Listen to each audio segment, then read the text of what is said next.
Bismillahirrahmanirrahim. Assalamualaikum warahmatullahi wabarakatuh.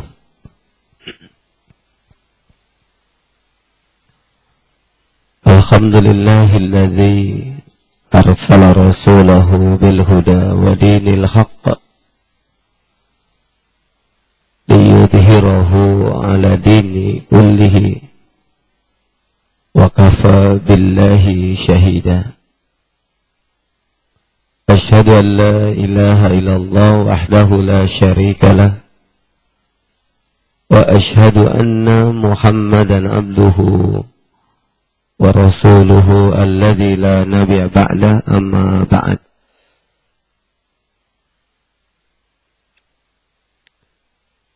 Saudara dan saudariku sekalian yang dirahmati Allah Subhanahu wa taala, alhamdulillah kita bersyukur dengan limpahan karunia dan rahmatnya. Malam hari ini kembali kita diberikan kemampuan hadir di tempat ini guna melanjutkan kajian kitab Bulughul Maram yang insyaallah kita akan memasuki pembahasan hadis nomor 654. Salawat dan salam senantiasa Allah curahkan untuk suri tauladan kita Nabiullah Muhammad Rasulullah sallallahu alaihi wasallam. Saudara dan saudari yang dirahmati Allah, hadis nomor 654 ini masih berkaitan dengan sedekahun tatawwu, ya. Kita mulai, silakan dibuka kitabnya. Bismillahirrahmanirrahim. Wa an Hakim ibn Khizam radhiyallahu anhu anin Nabi sallallahu alaihi wasallam qala al-yadul ulya khairun minal yadis sufla wa bada biman ta'ulu wa khairus sadaqati ma kana an dahri kinan wa man yasta'fif yu'iffahu Allahu wa man yastaghni yughnihillah. Muttafaqun alaihi wal lafzu lil Bukhari.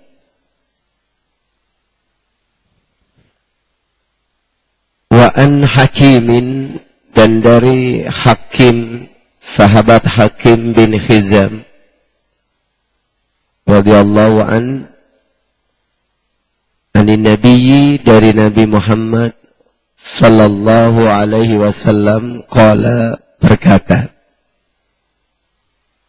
telah bersabda Rasulullah sallallahu alaihi wasallam, al-yadul ulya, tangan yang di atas, khairun, lebih baik, minal yadis sufla, dari tangan yang di bawah.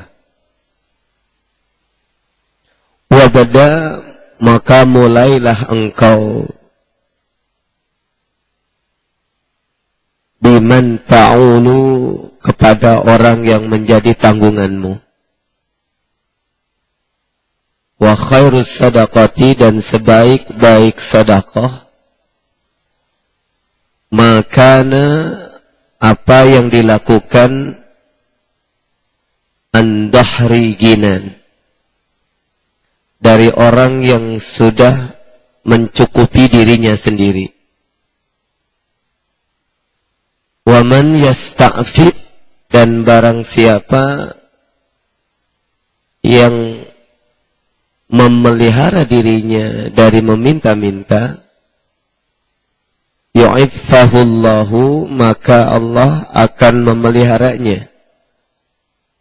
Wa man yastaghni, dan barang siapa yang berusaha mencukupi dirinya, yughnihillah, Allah pasti akan mencukupkannya.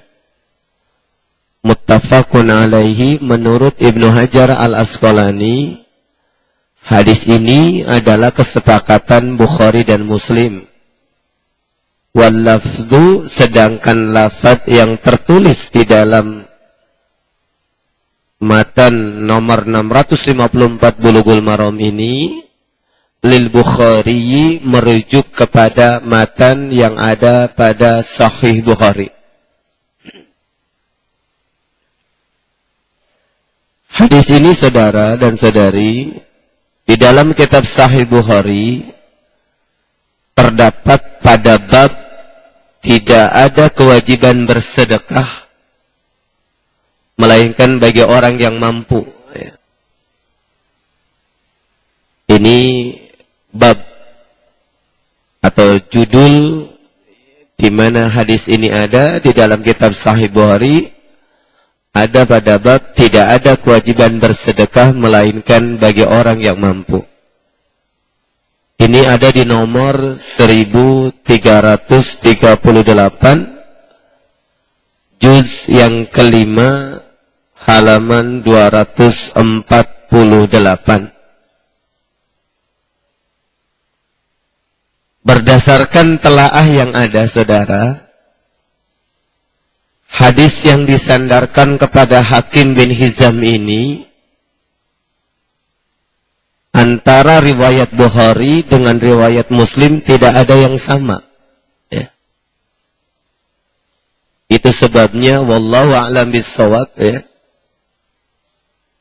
Kalau saya melihat, memperhatikan, ini bukan muttafaqun alaihi, ya. Karena riwayat ini di dalam Sahih Muslim tidak ada yang teksnya seperti ini. Kalaupun ada, saudara, ini ada pada matan yang disandarkan kepada sahabat Abu Sa'id Al-Khudri,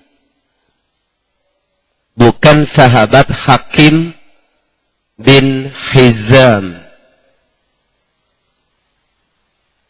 Jadi kalau merujuk kepada riwayat yang disandarkan kepada Abu Sa'id Al-Khudri radhiyallahu anhu, memang ada hadis yang memiliki matan sama antara Imam Bukhari dan Imam Muslim dalam masalah yang berkaitan dengan sebagian matan hadis ini, yaitu wa man yasta'fif yu'iffahullah wa man yastaghni yughnihillah. Ini ada. Kalau kalimat wa man yasta'fif yu'iffahullah wa man yastaghni yughnihillah, ini ada dalam kesepakatan Imam Bukhari dan Imam Muslim. Tetapi kalau matan yang al-yadul ulya khairum min al-yadis sufla dengan kalimat yang lengkap seperti ini, tidak ada yang sama antara Bukhari dan Muslim. Imam Muslim, saudara, pernah meriwayatkan, ya, hadis yang berkaitan dengan al-yadul ulya khairun min al-yadis sufla. Ini menggunakan kalimat yang berbeda, ya. Tetapi kelengkapannya juga sama, tidak ada yang sama. Itu sebabnya bisa jadi, mohon maaf, ini sebuah koreksi, ya. Yang lebih tepat hadis ini adalah riwayat Bukhari saja, lebih tepatnya. Tapi kembali, wallahu a'lam bishawab, ya. Karena saya mencoba menelaah dari beberapa kata, ternyata tidak ada yang sama, ya. Kalau merujuk kepada rujukan Maktabah Syamilah, kitab-kitab yang berisi, kitab yang berisi kumpulan dari seluruh hadis-hadis yang ada dalam Bukhari dan Muslim. Nah, saudara dan saudari, Ikhwan fillah rahimakumullah, ini analisa, ya, yang bisa jadi merupakan sebuah koreksi atas penyebutan muttafaqun alaihi. Karena kalau muttafaqun alaihi, kalau di Bukhari ada, pasti di Muslim ada, dan teksnya sama persis. Hampir sama persis begitu. Beda-beda dikit sih nggak apa-apa lah ya. Kalau bahasa sekarang cincai aja. Beda-beda dikit gitu kan. Nah, ini saudara dan saudari yang dirahmati Allah. Kalau di riwayat yang hampir sama, yang muttafaqun antara Bukhari Muslim, riwayat lengkapnya adalah demikian saudara, dari Abu Sa'id Al-Khudri radhiyallahu anhu, inna nasan, ada seorang manusia dari golongan Ansor, sa'alu Rasulullah, meminta kepada Rasulullah sallallahu alaihi wasallam. Setelah Rasulullah memberi, besok ketemu minta lagi. Ya Rasul, bagi dong. Dikasih lagi sama Rasul. Besoknya ketemu lagi, minta lagi. Ya Rasul, bagi dong. Dibagi lagi. Sampai yang di tangan Rasulullah itu habis. Setelah habis, orang ini masih minta. Sampai Rasulullah sallallahu alaihi wasallam berkata, ma yakunu indi min khairin falan adda khairahu ankum. Kalau saya memiliki, akan kuberikan semuanya, enggak mungkin saya sembunyikan. Lalu keluarlah kalimat wa man yasta'fif, barang siapa yang menahan diri dari meminta-minta, yu'ifahullah, Allah akan menjaganya. Wa man yastagni, dan barang siapa merasa cukup dengan apa yang telah Allah berikan, maka Allah jadikan dia cukup, begitu. Dan barang siapa yang bersabar, maka Allah akan, barang siapa yang berusaha untuk menjadi sabar, maka Allah menjadikannya dia sabar. Dan tidak ada pemberian yang lebih baik, lebih luas, selain dari pemberian kesabarannya dari Allah subhanahu wa ta'ala. Nah, ini saudara yang dirahmati Allah, teks yang disepakati Bukhari Muslim.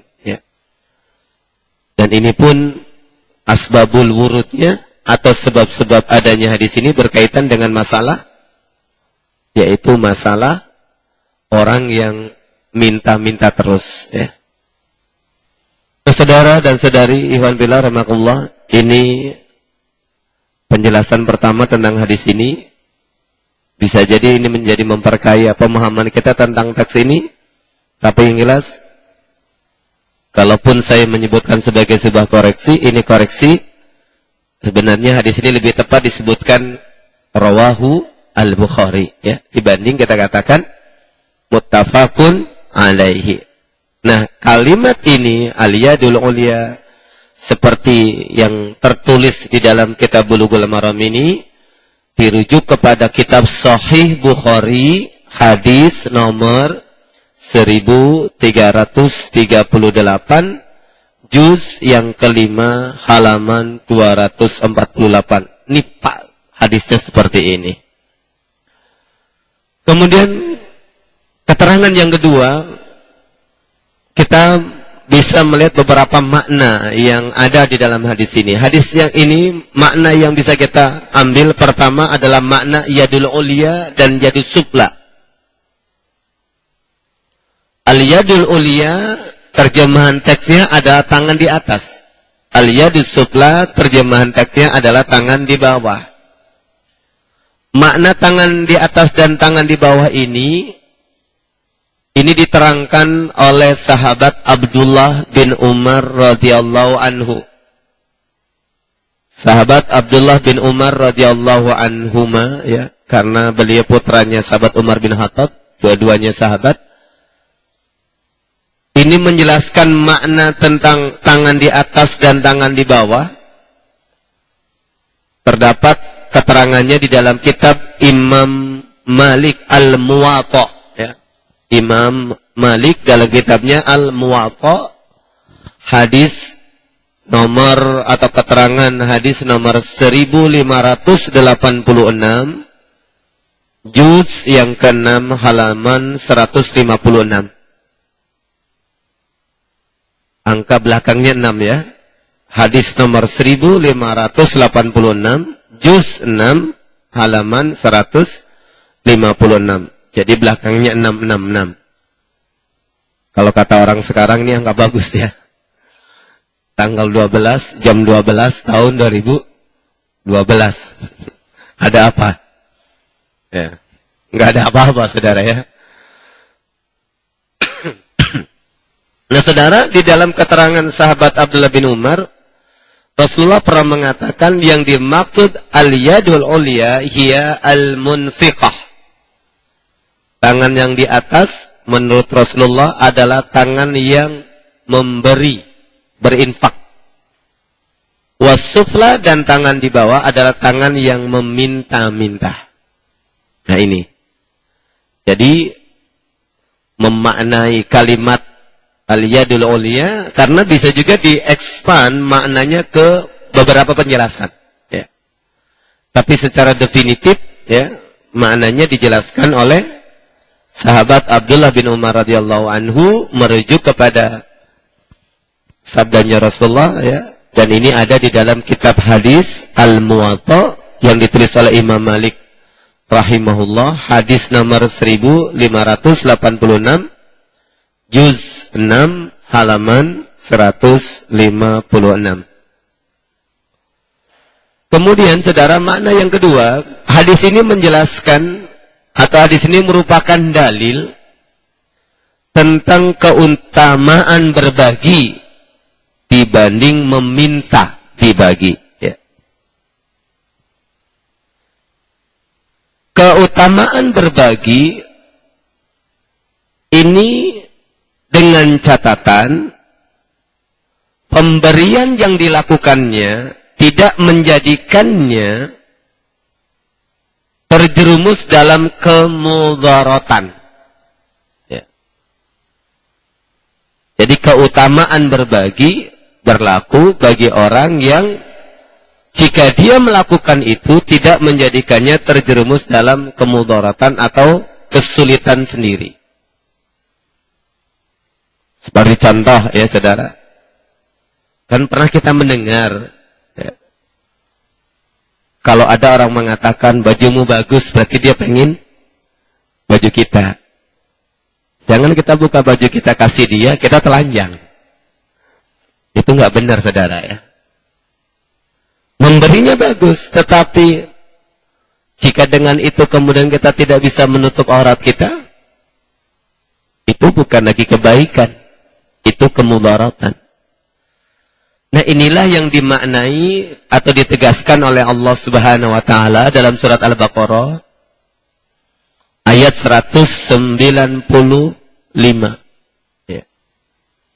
Di ayat 195 Quran surat Al-Baqarah Allah Subhanahu wa Ta'ala berfirman, wa anfiqu fi sabilillah wa la tulqu bi aidikum ila tahlukah wa ahsinu innallaha yuhibbul muhsinin.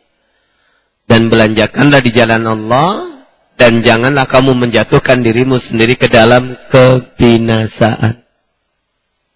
Dan berbuat baiklah karena sesungguhnya Allah menyukai orang-orang yang berbuat baik. Jadi jangan berbuat baiknya kita menjadikan kita ini mudarat. Itu sebabnya merujuk kepada hadis tadi, Anda bisa lihat kalimatnya, wa khairus shadaqati makana an dhahrikina. Sebaik-baik sedekah adalah yang dilakukan makana an dhahrikina, dari orang yang memiliki kecukupan. Ya. Jadi dia sendiri sudah bisa mensedekahi dirinya dulu begitu. Ya. Nah, saudara dan saudari fillah rahimakumullah, ini yang kemudian dalam Quran surat Al-Baqarah disebutkan dengan kalimat wala tulqu bi aidikum ila tahlukah. Jangan misalkan saudara ya, walaupun memang terkadang ada ketentuan Allah yang lain. Karena bersedekah juga masih menggunakan perhitungan, minimal perhitungan diri sendiri. Jadi kalau Anda misalkan diminta, ada orang minta sedekah kepada Anda, ya, sejumlah uang yang di kantong Anda cuma segitu-gitunya, begitu. Minimal buat Anda pulang ongkos, buat balik pulang harus ada, begitu. Karena di rumah bisa jadi masih ada uangnya, begitu. Tapi kalau kemudian misalkan Anda berikan semua, lalu Anda harus jalan kaki, yang kemudian dengan jalan kaki itu Anda sampai ke rumahnya bisa menjadi mudarat, maka itu di dalam konteks ini tidak dibenarkan, saudara ya. Makanya an-dhahri ginan. Jadi ini makna yang kedua, saudara. Hadis ini menjelaskan tentang keutamaan berbagi, ya, dengan catatan pembagian atau pemberian yang dilakukan tidak menjadikannya terjerumus dalam kemudaratan, yang dalam bahasa Al-Quran surat Al-Baqarah ayat 195, wala tulqu bi aidikum ila tahlukah.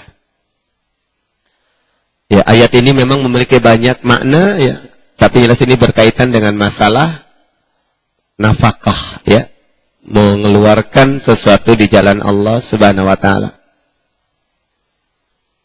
Kemudian saudara, yang ketiga,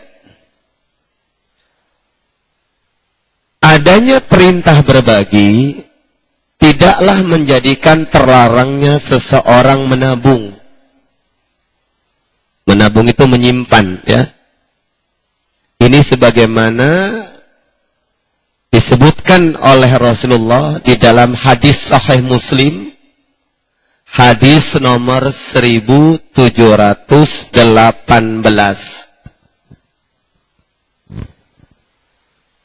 Di dalam hadis Sahih Muslim nomor 1718, ini ada di juz yang kelima halaman 238.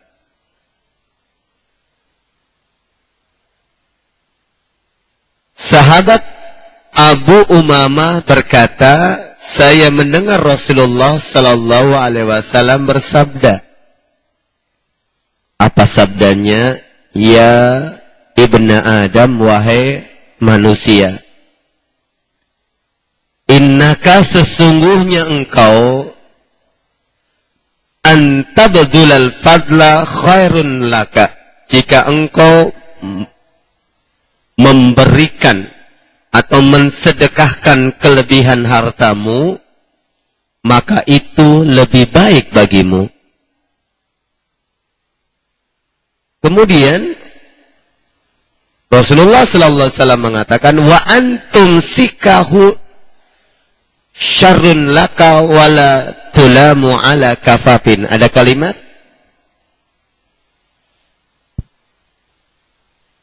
menyedekahkan kelebihan hartamu itu lebih baik bagimu daripada kamu mensimpan. Namun tidak dicela jika kamu menyimpannya untuk memenuhi keperluanmu. Kalimatnya saudara ini dalam hadis Muslim, wala tulamu ala kafafin.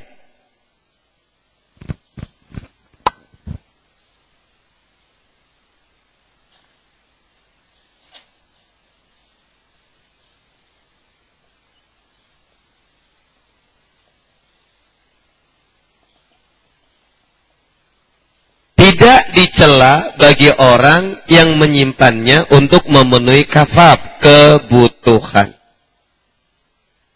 Ya. Ini hadis Sahih Muslim, ya. Wabda biman ta'ulu, dan mulailah engkau menafkahkan atau memberi nafkah kepada orang yang menjadi tanggunganmu. Wal yadul ulya khairun minal yadis sufla, dan tangan di atas lebih baik dari tangan di bawah. Nah ini saudara, hadis Sahih Muslim nomor 1718 ini kalimatnya ada al yadul ulya khairun minal yadis sufla. Ya. Itu sebabnya saya sampaikan di awal, hadis tentang al-yadul ulya memang ada di dalam Bukhari dan juga ada di Muslim. Tapi kalau kelengkapan matanya seperti yang disebutkan di nomor 654 ini, Bukhari dan Muslim, Imam Muslim tidak ada. Itu sebabnya lebih cocok hadis nomor 654 ini hanya riwayat Bukhari saja. Nah, saudara dan saudari yang dirahmati Allah, hadis Sahih Muslim nomor 1718 ini menjelaskan bahwa adanya perintah berbagi tidaklah menjadikan terlarangnya seseorang menabung, ya, menyimpan. Ya. Jadi bukan berarti semuanya dihabiskan, tidak saudara. Anda, ya, jadi menabung itu termasuk bagian dari ibadah. Karena ternyata Rasulullah Shallallahu Alaihi Wasallam pernah mengatakan itu di dalam kitab Sahih Muslim nomor 1718 juz yang kelima halaman 238. Yang dicela itu adalah yang sama sekali tidak mau berbagi atas kelebihan yang dicela. Karena apa? Karena saudara dirahmati Allah, kalaupun ya, kewajiban berbagi itu ditetapkan di dalam syariat, minimal adalah zakat. Ya. Karena kalau orang sudah zakat, pada dasarnya dia sudah terbebas dari adanya kewajiban berbagi sebenarnya. Tetapi kalau kita ingin mendapatkan kebaikan lebih, ya semestinya tidak hanya yang wajib saja. Karena urusan yang wajib ini jika tidak sempurna, tidak ada yang bisa menyempurnakannya kecuali amalan yang sunnah seperti sholat wajib. Kalau sholat fardu kita bermasalah, lalu kita tidak memiliki sholat sunnah, celaka. Karena di hari akhirat nanti di padang mahsyar semua akan dihitung dari yang wajib baru yang kesunnah. Dilihat amal wajibnya rusak, nggak ada amal sunnah rusak, celaka kita. Sama kalau masalah zakat juga dilihat kewajiban zakatnya. Kalau zakatnya nggak ada, maka dilihat ada nggak amalan sunnahnya. Jadi saudara yang dirahmati Allah, hukum asal zakat ini itu menjadi penggugur adanya kewajiban kita berbagi. Ya. Namun tidak berarti kita hanya mengandalkan zakat kita. Karena terlalu banyak kebutuhan kebaikan kita yang kita harapkan dari Allah, maka kita juga harus melakukan banyak hal lain yang menjadikan Allah suka sama kita. Di antaranya adalah dalam hal ini berbagi. Ya.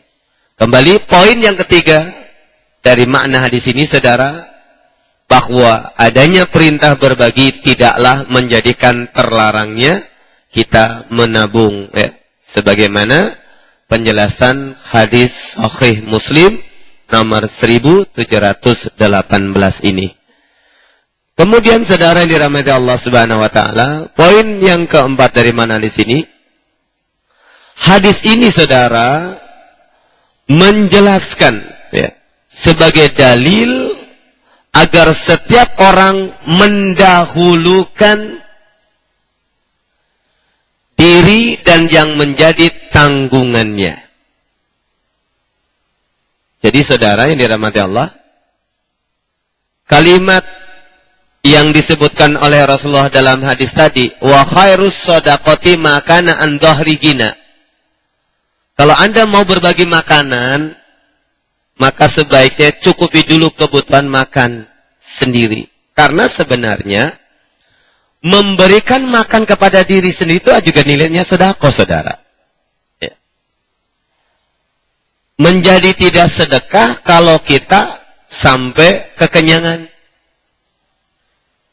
Dan menjadi maksiat jika karena kekenyangan kita ada orang muslim lain kelaparan dan mati, meninggal. Ya, itu jadi maksiat. Tetapi kalau di samping kita nggak ada sampai orang meninggal dunia, kita kekenyangan, jadi mubah. Kalau dilihat hadis lain sih menjadi makruh, saudara. Ya, kenapa? Karena Rasulullah SAW pernah mengatakan dalam salah satu hadis, tidak beriman salah seorang di antara kalian yang tidur kekenyangan, sementara tetangganya tidur dalam keadaan kelaparan. Ya. Jadi kekenyangan itu mubah, boleh. Tetapi bisa menjadi maksiat kalau, atau minimal menjadi makruh kalau ada orang yang kelaparan. Gara-gara kita makan semuanya. Contoh, kita diundang oleh seseorang, kita disediakan makanan cuma satu nampan. Jangan dimakan sendirian, saudara. Kenyangnya kita maksiat itu. Karena yang lain menjadi kelaparan. Mestinya tinggal berbagi ya. Ya udah nikmati apa yang ada, begitu, bareng-bareng gitu, saudara ya. Jadi bisa menjadi maksiat kalau sebab kita kekenyangan, teman kita ini dia meninggal. Itu jadi maksiat ya. Tapi kalau kemudian menjadi tidak bisa makan atau itu minimal makruh, saudara ya. Tapi jelas Rasulullah SAW pernah mengatakan tidak beriman atau tidak sempurna keimanan seorang mukmin yang tidur dalam kekenyangan sementara tetangganya dalam kelaparan ya. Makanya kalau mau kenyang lihat kanan kiri. Kalau di rumah kan biasanya kakak adik suka rebutan makanan ya. Oh, adik belum ada, diambil semuanya. Padahal bapaknya beli cuma segitu-gitunya ya. Dia habisin. Ada juga bapaknya yang nggak tahu diri, dihabisin semua. Kata istrinya, "Pak, mana belanjaannya? Udah dimakan." "Ya Allah, kok dihabisin ya Pak?" Kan gitu. Ini suami yang tidak tahu diri, saudara ya. Jadi dia dikiranya istri saya sudah kenyang ini. Padahal dari tadi nungguin. Ya. Gimana nggak nungguin, orang suaminya nggak ngasih uang belanja ya kan? Iya nungguin lah. Nah, jadi itu suami yang terlalu, saudara ya. Nah, saudara yang dirahmati Allah Subhanahu wa taala, ini poin yang ketiga dari makna hadis tadi ya. Yang keempat ya, kita masuk keempat. Jadi hadis ini menjadi dalil bahwa sebaiknya orang dalam konteks bersedekah itu minimal mendahulukan diri dan orang yang menjadi tanggungannya. Jadi kalau Anda bersedekah kepada orang lain, lalu orang yang menjadi tanggungan Anda itu kekurangan karenanya, bisa jadi sedekah Anda tidak menjadi pahala. Makanya memang tidak ada salahnya nepotisme itu dalam Islam. Islam tidak mencela nepotisme, saudara. Yang dicela oleh Islam itu jika nepotisme itu menghalalkan segala cara. Kalau Anda sudah kenyang, maka kenyangkanlah orang yang menjadi tanggungan Anda. Siapa? Kalau sudah berumah tangga, minimal istri. Ya. Kalau di dalam rumah tangga kita ada orang tua, maka kenyangkanlah orang tua kita. Jangan kita kenyang, ibu kita kelaparan, bapak kita kelaparan. Nanti kasusnya kayak Alqamah, ya kan? Bawa makanan buat istri, terus saking sayangnya, ibunya yang lihat, riwayat lain mengatakan kelihatan, nggak diampirin itu bawaan. Padahal ibunya suka. Ya, sampai kalau orang Jawa bilang sama ngiler-ngiler, saudara. Itu saya punya anak, ya. Boro-boro ingat emak, ya. Semuanya ketutup sama kecantikan istrinya, begitu ya. Semuanya kebayang hanya untukmu. Waduh. Jadi saudara yang dirahmati Allah Subhanahu wa taala, itu akibatnya ya.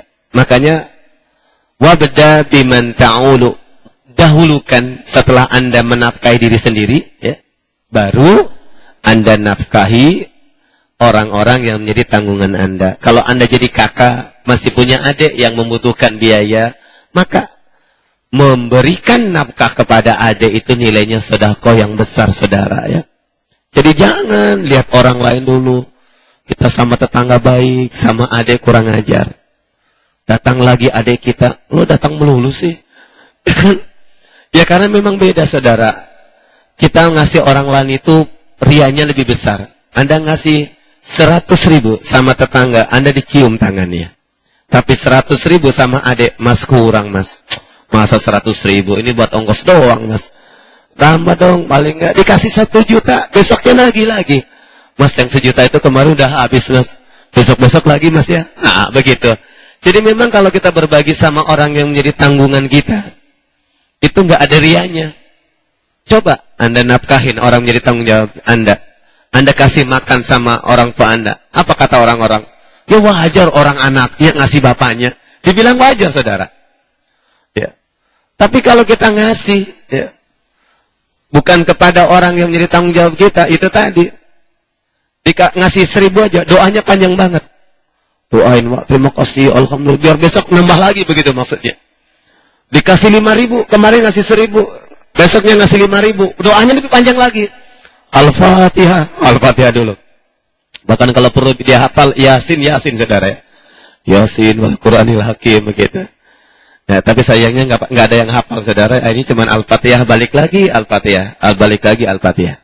Jadi poin yang keempat, saudara, ya, ini sebagaimana juga diterangkan oleh Imam As-Sanani di dalam kitabnya Subulus Salam, juz ketiga, halaman 259, dia mengatakan, wabil hadisi dalilun alal buda'ati binafsihi wa ayyalihi li'annahum al-aham.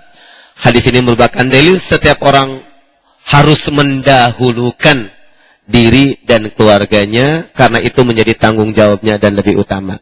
Jadi kembali Islam tidak melarang nepotisme. Bahkan dalam banyak hal nepotisme itu menjadi kewajiban. Jika nepotisme itu diambil dari haknya, bukan dari haknya orang lain. Ya, kalau orang kayak sekarang, kenapa KKN dilarang? Karena dia ngambil dari haknya masyarakat banyak untuk keluarganya sendiri.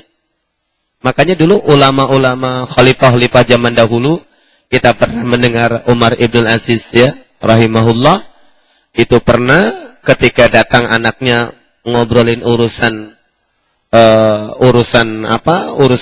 keluarga, menggunakan lampu itu lampu dari negara karena dia sedang bekerja untuk kepentingan negara.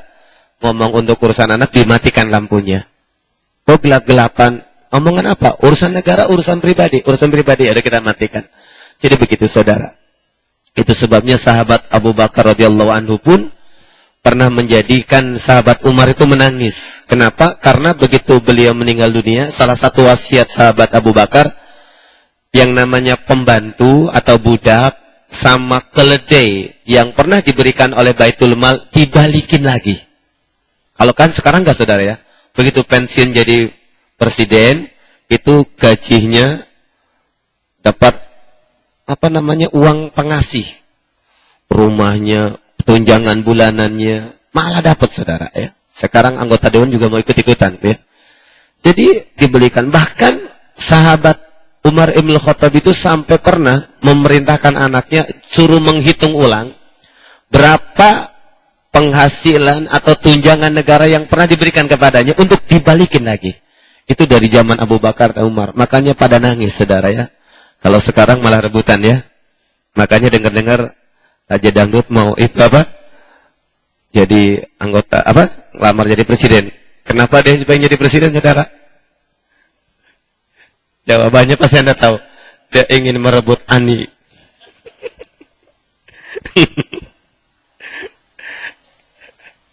Baru tahu, ya.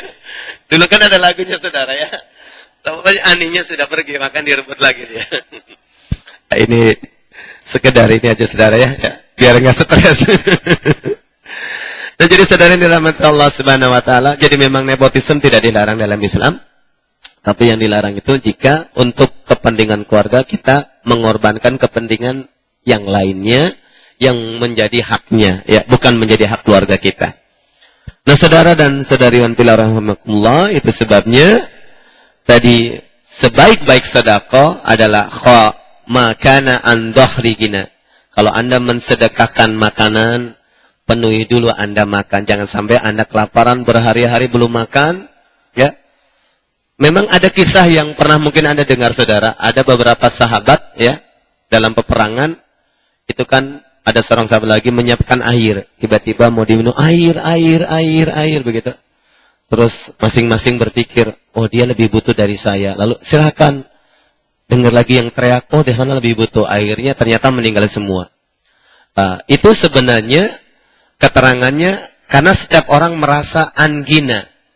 Saya masih mampu menahan diri. Itu ada orang lebih membutuhkan. Walaupun ternyata faktanya begitu air itu mau dikasih ke yang ujung keburu meninggal dunia, dibalikin lagi semuanya sudah meninggal dunia semuanya. Ya, itu salah satu hal yang tidak keluar dari kaidah makana an dhahri ginan, ya.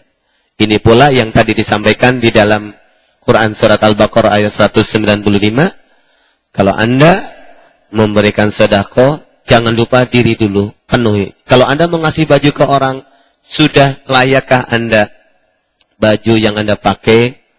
Makanya jangan misalkan Anda sedekahkan, walaupun memang sebaik-baik sedekah adalah barang yang paling baik, tapi tidak berarti menutup, menafikan kebutuhan Anda sendiri. Begitu saudara. Ini Rasulullah Sallallahu Alaihi Wasallam menjelaskan tentang ini. Ya, ini poin yang keempat saudara ya. Kemudian poin yang kelima ya. Hadis ini menjelaskan saudara ya, ada tidaknya kekurangan atau kelebihan dalam kehidupan diri itu berawal dari cara kita memandang kelebihan dan kekurangan. Jika kita merasa cukup, Allah akan cukupkan. Jika kita merasa kurang, Allah akan jadikan kita selalu kekurangan. Makanya hadis Rasulullah Sallallahu Alaihi Wasallam di penghujung tadi, wa man yasta'fif yu'iffahullah, wa man yastaghni yughnihillah. Ini poin yang kelima saudara ya. Jadi ada tidaknya kekurangan atau kelebihan dalam kehidupan kita, ini berawal dari cara atau sikap hati kita mensikapi kekurangan dan kelebihan. Itulah sebabnya sebaik-baik sikap di dalam Islam itu adalah qanaah. Rasulullah mengatakan al-qanaatu kanzun la yufna. Sebaik-baik perbendaharaan kekayaan yang harus yang ada dalam kehidupan seorang beriman adalah sikap hati yang dinamakan qanaah. Qanaah itu merasa cukup dengan pemberian Allah tanpa menafikan adanya ikhtiar ingin lebih. Jadi boleh memiliki keinginan ada kelebihan jika keinginan mendapatkan kelebihannya itu menjadikan Anda semakin taat pada ketentuan Allah. Itulah yang disebut qanaah. Ya. Sama dengan zuhud, saudara. Anda pernah dengar kata zuhud? Rasulullah pernah nasihatin, izhad, berzuhudlah engkau. Zuhud itu mengendalikan keinginan kepada dunia secara berlebihan. Karena adanya sebuah keyakinan dunia akan ditinggalkan. Ya. Kalau dalam syair yang dinyanyikan Maher Zain ya, itu memiliki harta tanpa harus mencintai ya. Teman saya nggak bisa lagunya saudara ya. Ya, tuntun aku ya Allah menuju surgamu, itu lagu ada di dalam syairnya.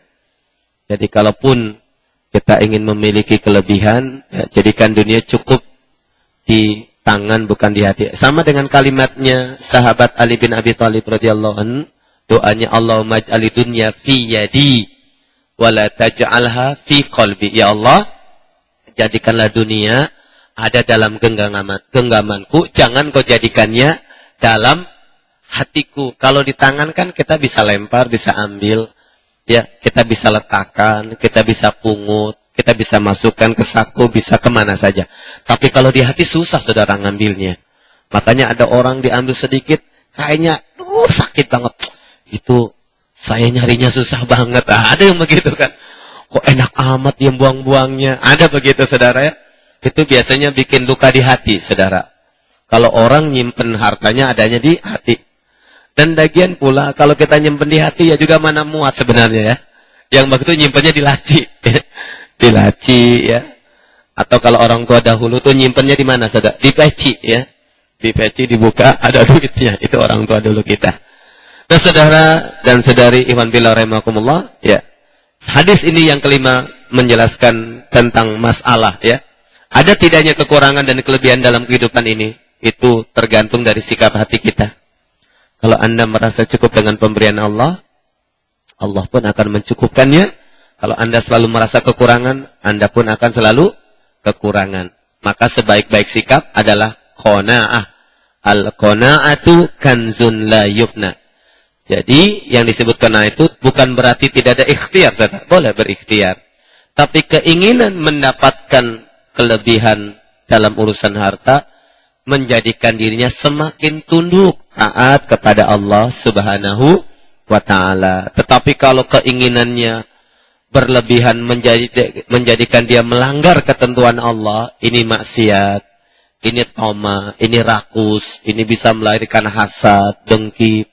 dan aneka macam penyakit-penyakit hati yang menjadikan sebesar apapun pemberian Allah, sebesar apapun karunia yang Allah berikan, tidak akan pernah mencukupi hati kita. Bahkan di dalam salah satu hadis Rasulullah SAW pernah bersabda, seandainya seorang anak Adam diberi satu lembah emas, maka dia pasti ingin meminta lembah emas yang kedua. Dan jika dia sudah punya lembah emas yang kedua, pasti kalau ditawari mau lembah yang ketiga, pasti mau. Makanya kata Rasulullah, tidak ada yang akan memenuhi mala'a jawfa ibni Adam, tidak ada yang bisa memenuhi rongga-rongga anak Adam kecuali at-turab, tanah. Yang membuat puas itu cuma tanah, saudara. Maksudnya apa? Kalau sudah meninggal, ya sudah, ngapain lagi kita mau nyari dunia? Orang nggak dibawa, kan begitu. Nah, saudara yang dirahmati Allah Subhanahu wa taala, itu nasihat Rasulullah sallallahu alaihi wasallam, ya. Jadi boleh kita memiliki keinginan berlebihan, tetapi jangan keinginan berlebihan terhadap harta ini menjadikan kita melanggar ketentuan Allah. Sebaiknya atau sebaliknya, justru keinginan berlebihan terhadap karunia Allah menjadikan kita semakin tunduk, patuh, taat kepada Allah Subhanahu wa taala. Inilah ini maksud wa man yasta'fif yu'iffahullah wa man yastaghni yughnihillah. Barang siapa yang berusaha memelihara dirinya dari meminta-minta kepada orang lain, maka Allah akan menjaganya. Dan barang siapa yang merasa cukup dengan pemberian Allah, Allah akan menjadikannya dia cukup. Dalam bahasa kita disebut iffah, ya. Iffah itu kemampuan seseorang menahan diri dari meminta-minta kepada orang lain, ya. Itu kemampuan menahan diri disebut iffah. Dari iffah ini lahirlah izzah, ya. Izzah itu memang berkaitan dengan ada tidaknya iffah, saudara. Kenapa? Karena di dalam Quran surat Munafikun, surat ke-64, ya. 64 kalau tidak salah. Itu orang-orang munafik itu mengatakan, ya, kepada orang-orang beriman, dia mengatakan dalam kalimatnya, kenapa kita harus memberikan makan kepada orang-orang yang harus, ya, orang-orang yang mampu Allah berikan makan. Maka Allah murka dengan pernyataan itu. Kemudian orang-orang munafik juga mengatakan, jika kami keluar, janganlah kalian memberikan infak kepada Rasulullah dan orang-orang sekelilingnya, sehingga mereka nanti menjadi kekurangan, lalu mereka pergi. Itu surat Munafikun, saudara, ya. Anda bisa lihat. Saya lupa ayatnya, tapi kalau tidak di ayat masih ayat-ayat 7, 8 atau, ya, Anda bisa lihat di situ. Nah, jadi saudara yang dirahmati Allah, ternyata iffah berkaitan dengan izzah. Iya, izzah itu kalau bahasa kita harga diri. Jadi kewibawaan diri sendiri, ya. Jadi kalau kita tidak bisa menahan ini, maka hilanglah izzah kita. Saudara dan saudari Iwan Fillah Rahmatullah, ini hadis nomor 654, ya. Hadis ini masih menjelaskan berkaitan dengan masalah sedekah, ya. Sedekah tatawwu. Kita bisa lanjutkan? Masih ada waktu? 2 menit lagi. Ya, saudara dan saudari, kita baca dulu sambil nunggu 2 menit. Bismillahirrahmanirrahim. Hadis nomor 655. Wa an Abi Hurairah radhiyallahu anhu qala, qila ya Rasulullah ayyus sadaqati afdalu, qala juhdul muqil wabda biman ta'ul, akhrajahu Ahmad wa Abu Dawud wa sahahahu Ibnu Hibban. Dari sahabat Abu Hurairah radhiyallahu anhu berkata, dikatakan kepada Rasulullah, wahai Rasul, sedekah apakah yang lebih utama? Rasulullah menjawab, sedekah orang yang tak punya. dan mulailah memberi sedekah atas orang yang menjadi tanggungannya. Ya, kalau Anda lihat sebagian terjemahan, ada yang menerjemahkan, ya, mulailah memberi sedekah atas orang yang banyak tanggungannya. Itu terjemahannya tidak tepat ya. Kalau Anda ada buku, karena kalau saya lihat koreksi di terjemahannya Gemari Salapes, yang ya kita nanti lanjutkan sesudah salat Isya berjamaah. Walaupun minkum walhamdulillahi rabbil alamin.